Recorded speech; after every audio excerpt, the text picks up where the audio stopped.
Live Trends. This particular issue, I'm a meme now, but you're so good. Medium so Jeju.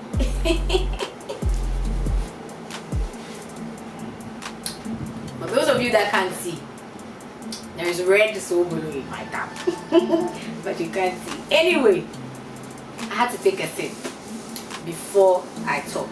So this morning on Facebook, b0re Vanessa posted something and it caught my attention, and I have to talk about it because man anyway, she talked about being recorded without her consent, and also she actually had an interview with JoyFM, and one gentleman named B0re was supposed to, call her and then book for the everything, right? And Stan, our friend now, as they were talking about, what they were going to talk about and the time and everything, she was being recorded. She didn't know she was being recorded. And so the next day, she goes there only to hear the private conversation, the conversation that she had on phone with the man being played on air. Like, hey, this is heartbreaking. Papa Bakat, this is an eyesore. It's an eyesore. You don't do that. You don't do this in America, okay? You can't do this in Germany. Why I say? So she went on Facebook and then she wrote, a lengthy post. I'm going to read it to you. Yes, you listen. So this is what she wrote. Unfortunately, true story.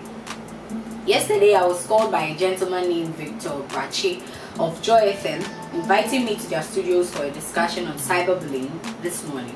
Without my knowledge or consent, this gentleman recorded our conversation in which I was sharing my reservations about interviews, journalistic standards, and the attitude of some media personnel, as well as my views on cyberbullying.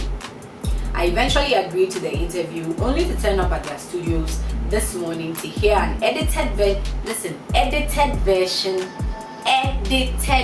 version of our private conversation already being played on air.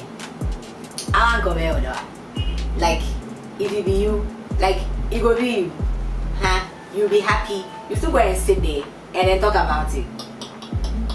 I'm continuing. His excuse: nothing damning was said in the telephone conversation. I chose not to participate in the discussion any longer.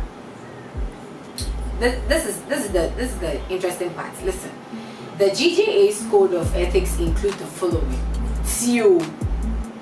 a journalist obtains information only by honest, straightforward, fair, and open means.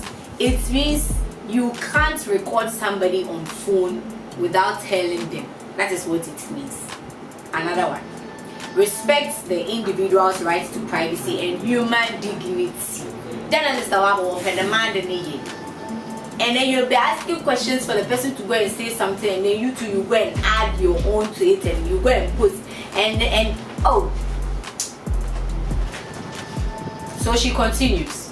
It's been an unfortunate series of events, starting with invasion of my privacy, recording of a conversation without my knowledge or consent, editing of this confidential conversation and playing it on air, all without permission or approval of any kind. I least expected this from, let me read that again. I least expected this from a rep of JoyFM station. This appalling treatment meted out to me should certainly not be occurring in this day and age. In this 2020, you will call somebody on phone, and as they are talking, you see, it's not just like when I from in pool, champo there from there record from one put the bag. But b0re Vanessa, and then you call somebody that you are calling to also interview. You call them, and then as you are talking to them on phone, you are recording. Ochade, I want they building cast some knowing in Papuan Nano here. So you're expecting she was going to say something about Fela Makapi, one can wash. life. Vibe Trends.